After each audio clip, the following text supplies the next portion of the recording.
I never liked the basement. Even as a child, when my parents would send me down to fetch something, I'd rush down the creaky wooden stairs, grab whatever I needed, and bolt back up as fast as I could. The air down there always felt heavier, colder, like it belonged to another world. Years later, when I inherited the house, I found myself avoiding the basement entirely. It wasn't out of fear, I told myself, just practicality. What reason did I have to go down there?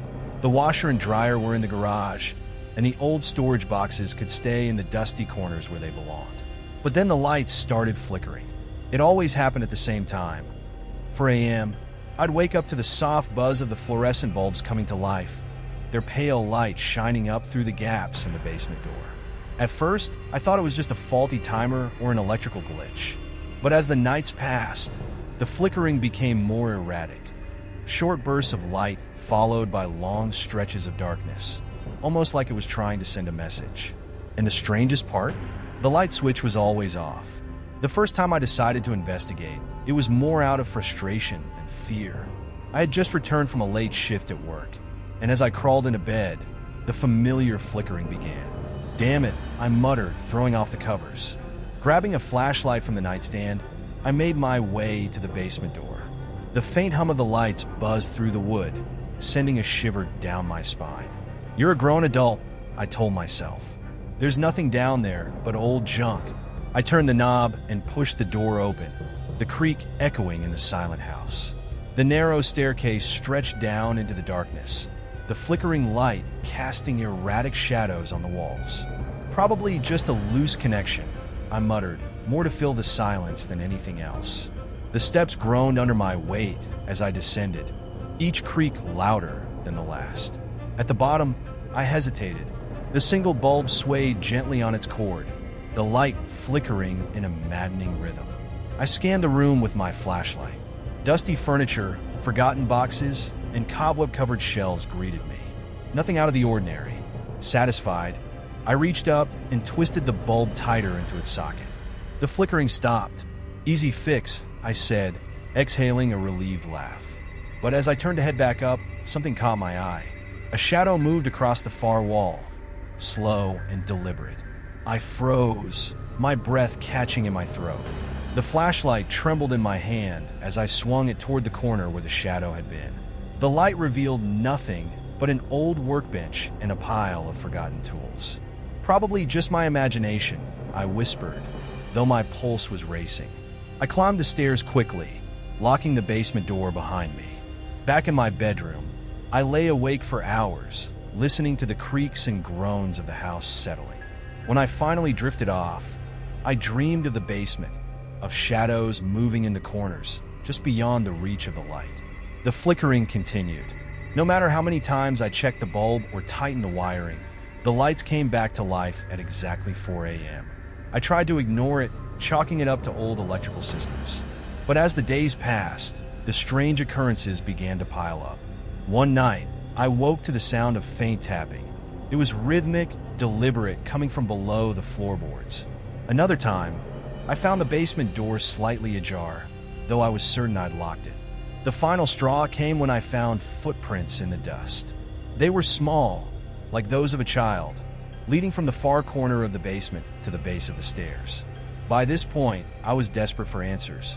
I called an electrician, hoping they'd find some logical explanation for the lights. The man arrived the next morning, a burly, no-nonsense type who didn't seem fazed by my story. "Old houses like this," he said, examining the breaker box, "they've always got quirks. Probably just a loose wire or a faulty switch." He spent hours down there, testing circuits and replacing old components. When he emerged, he wiped his hands on his jeans and gave me a shrug. "Everything looks fine," he said. "I tightened the connections just in case, but there's no reason the lights should be turning on by themselves." That night, I stayed up, determined to catch whatever was causing the flickering. As the clock struck 4 a.m., I heard the familiar buzz. This time, I didn't go to the basement. I sat at the top of the stairs. The door cracked open, just enough to see the light spilling out below. It flickered erratically, casting strange patterns on the walls. And then, for a brief moment, the shadows formed a shape. A face. I slammed the door shut, my hands shaking. My heart pounded as I pressed my back against the wood, listening to the silence below. When I finally opened the door again, the light was off. The basement was dark and still, as if nothing had happened. But I couldn't shake the image of the face, pale and gaunt, with hollow eyes that seemed to stare directly at me. I didn't sleep that night. The next day, I resolved to go back down. I couldn't keep living like this, jumping at every sound and shadow. Armed with my flashlight and a wrench for good measure, I descended into the basement. This time, I noticed something I hadn't before. The footprints in the dust, the same small prints I'd seen earlier, were clearer now, leading toward the far wall. I followed them, my flashlight sweeping across the room. The trail ended at an old wooden cabinet, its doors warped and swollen with age.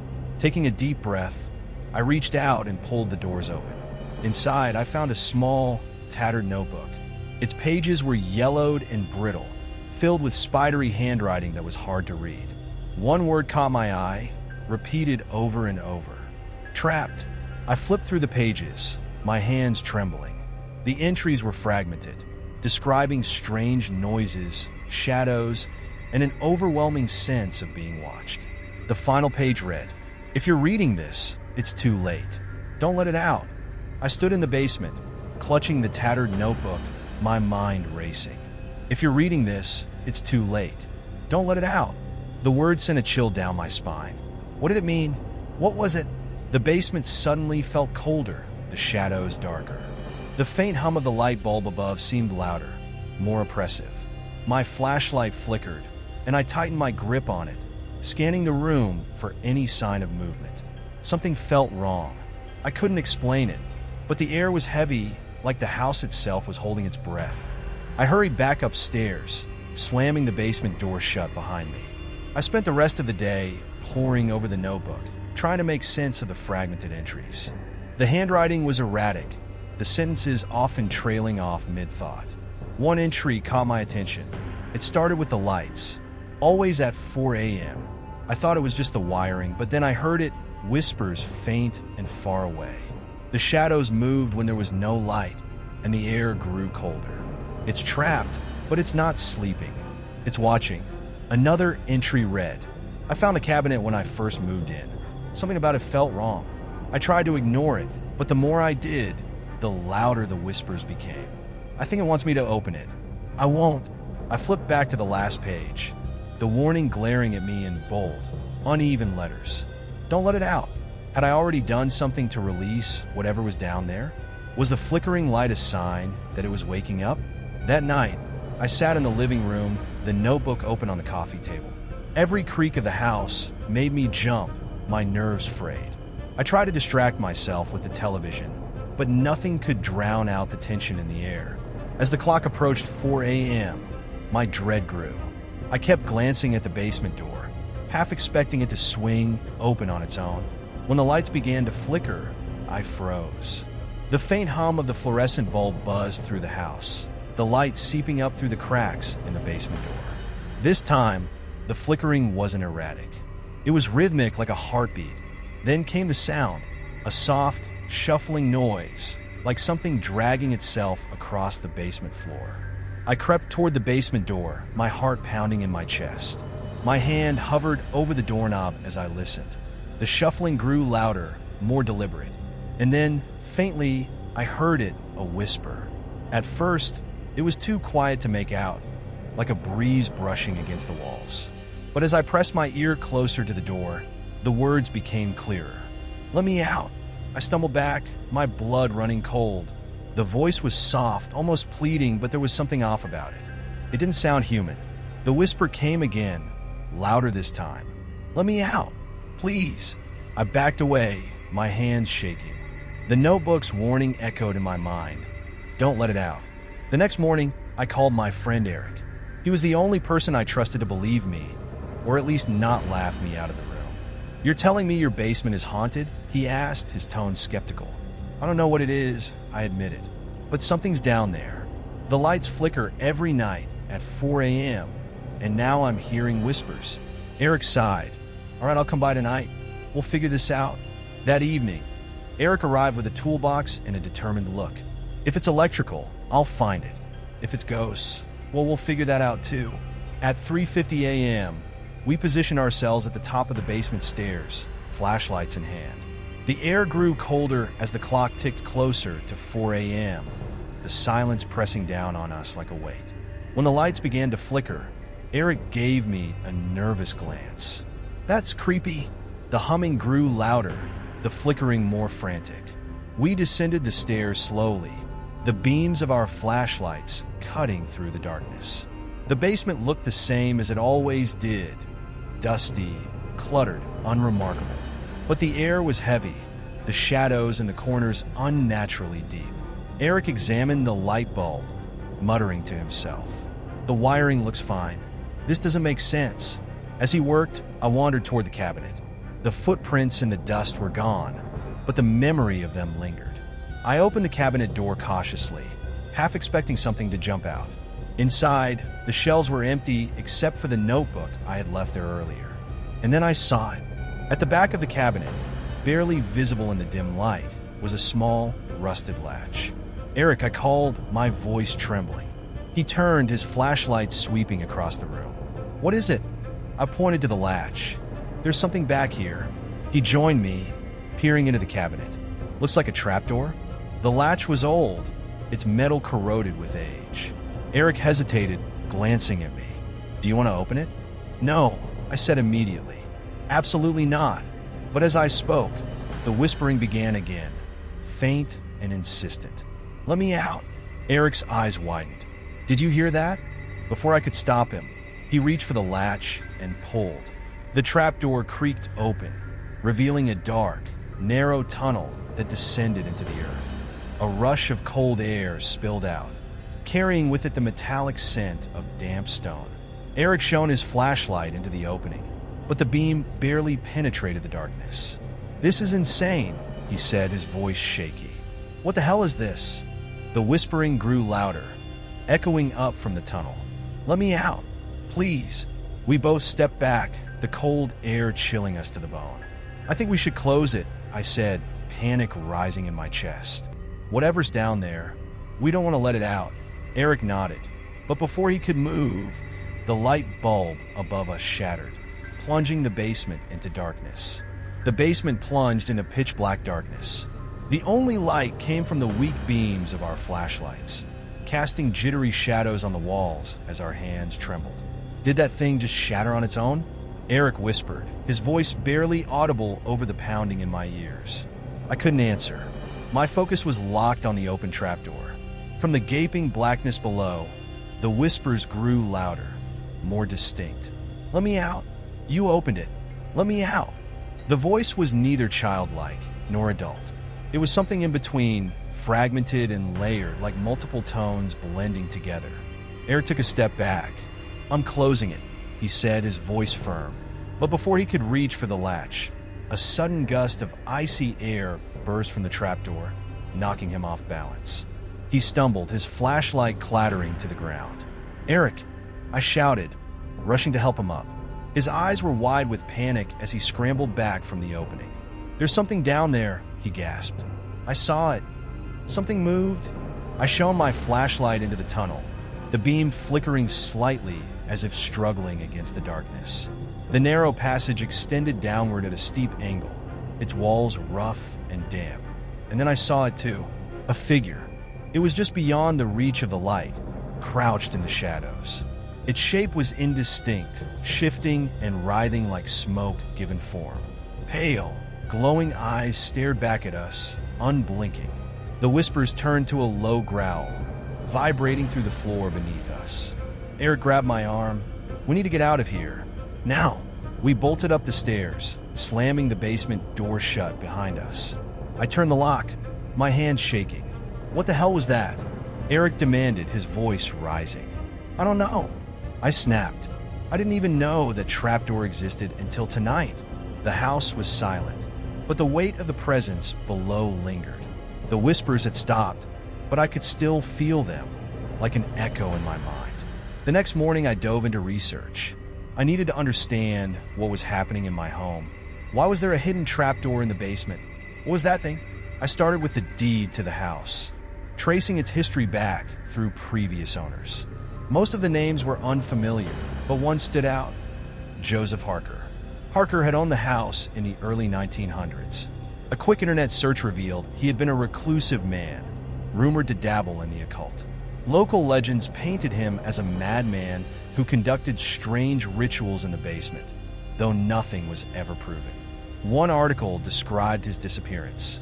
Joseph Harker vanished in 1911. Neighbors reported strange lights and noises coming from his property in the weeks leading up to his disappearance. Authorities searched the home, but found no sign of him. The case remains unsolved. The article included a photo of Harker, a gaunt man with hollow eyes and a thin smile. Something about his face sent a shiver through me. I leaned back in my chair, the weight of the revelation sinking in. The trapdoor must have been his. Whatever was down there, it was connected to him, and now it was my problem. Eric came over later that evening. He was visibly shaken, his usual bravado gone. "I've been thinking about what happened," he said, pacing the living room. "That thing we saw, it wasn't just some animal or trick of the light. It was real, and it was angry." I nodded, my stomach twisting. I found out about the guy who used to own this place. Joseph Harker. He was into some weird stuff. There's a chance whatever's down there is connected to him. Eric stopped pacing, his expression grim. "We need to seal that trapdoor. I don't care what it is, ghost, demon, whatever. It doesn't belong in this house." He was right. We couldn't leave the trapdoor open, not after what we'd seen. We waited until sunset to go back down. Armed with a heavy padlock and a bag of salt, Eric insisted would keep the spirits at bay. I wasn't sure I believed in that, but I wasn't taking any chances. The basement felt colder than before, the air thick and heavy. The trapdoor gaped open, the whispers faint but persistent. "Let me out." Eric spread the salt in a circle around the cabinet while I prepared the padlock. My hands shook as I reached for the latch, my flashlight casting long shadows on the walls. "Ready?" Eric asked. I nodded, swallowing hard. As I moved to close the trapdoor, the whispers grew louder, more frantic. "Wait! Don't leave me!" The voice was different this time, pleading, almost human. For a moment, I hesitated. What if it wasn't a monster? What if it was someone trapped down there? But then I saw the glowing eyes again, and the shadows began to shift, rising from the depths like smoke. "Close it!" Eric shouted. I slammed the trapdoor shut and locked it with shaking hands. The whispers stopped instantly, replaced by an oppressive silence. We climbed the stairs, our bodies tense with relief. For the first time in weeks, the basement was quiet. "I think that did it," Eric said, though his voice lacked conviction. I wanted to believe him, but deep down, I knew it wasn't over. Whatever was down there wasn't gone. It was just waiting. That night, I sat in my living room, staring at the basement door. The house was silent, but the weight of the trapdoor lingered in my mind. As the clock ticked closer to 4 a.m., my heart began to race. And when the lights began to flicker again, I knew we hadn't sealed it for good. The lights began to flicker again, just as they had every night before. At exactly 4 a.m., the hum of the fluorescent bulb filled the house, its erratic buzzing accompanied by a chill that seeped into my bones. I sat on the couch, gripping a flashlight tightly. Eric was beside me, his jaw clenched, his eyes locked on the basement door. "We sealed it," he whispered, more to himself than to me. "How is it still happening?" I didn't answer. The fear clawing at my chest made it hard to speak. The air felt heavier, pressing down on us like an unseen force. Then, the whispering began. "Let me out! You can't stop me!" The voice echoed through the house, louder and more insistent than before. Eric stood abruptly, his fists clenched. "We're ending this, whatever it takes." We descended the stairs together, the cold air biting at our skin. The trapdoor was still shut, the padlock intact, but the whispering was louder now, resonating from below. "It's trying to get out," Eric said grimly. The salt circle around the cabinet was undisturbed, but the floor beyond it was different. Dark veins of shadow stretched across the concrete, pulsating faintly like something alive. "What is this?" I whispered, stepping closer. Eric grabbed my arm. "Don't touch it. Before we could decide what to do, the trapdoor began to rattle. The metal latch shook violently, and the whispering turned to a guttural growl. "Let me out!" The floor beneath us trembled, and the shadows spread further, reaching toward the walls. "We have to destroy it," Eric said. "Whatever's down there, we can't let it stay." "How?" I asked, my voice trembling. He looked at the cabinet, then at the heavy toolbox we brought down. "We collapsed the tunnel. If it can't get out, it's over." Eric grabbed a sledgehammer, his movements quick and decisive. I hesitated, fear rooting me in place as he swung the hammer into the cabinet. The wood splintered on impact, the trapdoor rattling even harder. The growling grew louder, shaking the walls. "Help me!" Eric shouted. I grabbed a crowbar and pried at the edges of the cabinet, tearing away chunks of wood. The trapdoor was fully exposed now, its surface slick with condensation. The shadows began to rise, forming shapes that twisted and writhed. Pale hands clawed at the edges of the trapdoor, their fingers impossibly long. "Hurry!" I yelled, panic surging through me. Eric swung the sledgehammer again, this time aiming for the concrete around the trapdoor. The floor cracked, the sound echoing through the basement like a gunshot. The hands recoiled, and the growling turned into a deafening roar. Before we could strike again, the trapdoor burst open, the padlock snapping like it was made of paper. A rush of freezing air knocked us back, and from the darkness below, the creature emerged. It was massive, its form shifting and unnatural. Its body was composed of swirling shadows, its face an amalgamation of human and beast. Glowing eyes bore into us, filled with rage and hunger. Eric swung the sledgehammer, but the creature swatted it away with a single, fluid motion. "Run!" I shouted, grabbing his arm and pulling him toward the stairs.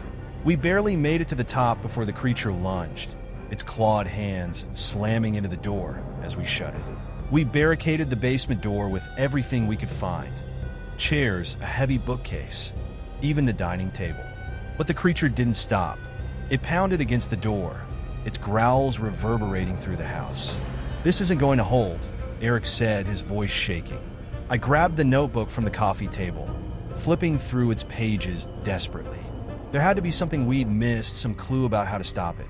One passage caught my eye. It feeds on fear and darkness. Light weakens it. Fire drives it back. But nothing can truly destroy it. "Fire," I muttered. Eric nodded, understanding immediately. We burned the basement. All of it. We gathered what we could. Lighter fluid, matches, old newspapers, and headed back to the basement door. The pounding had stopped, but the silence was worse. Cautiously, we removed the barricade and opened the door. The creature was gone, but the basement was darker than ever, the shadows writhing like living things. We worked quickly, dousing the floor and walls with lighter fluid. The smell was overpowering, but we didn't stop. When everything was ready, Eric struck a match and dropped it onto the soaked concrete.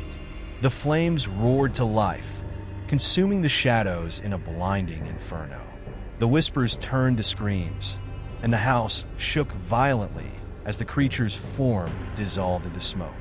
The fire department arrived hours later, extinguishing the flames before they could spread beyond the basement. The damage was extensive, but the house was still standing. Eric and I stood outside, watching the firefighters work. Neither of us spoke, the weight of what we'd just experienced too heavy to put into words. When the flames were finally out, one of the firefighters approached us. "We found something," he said, holding up a small, charred object. It was the notebook. I took it with shaking hands, opening it to the last page. The words had changed, scrawled in dark, jagged letters. "It's never truly gone.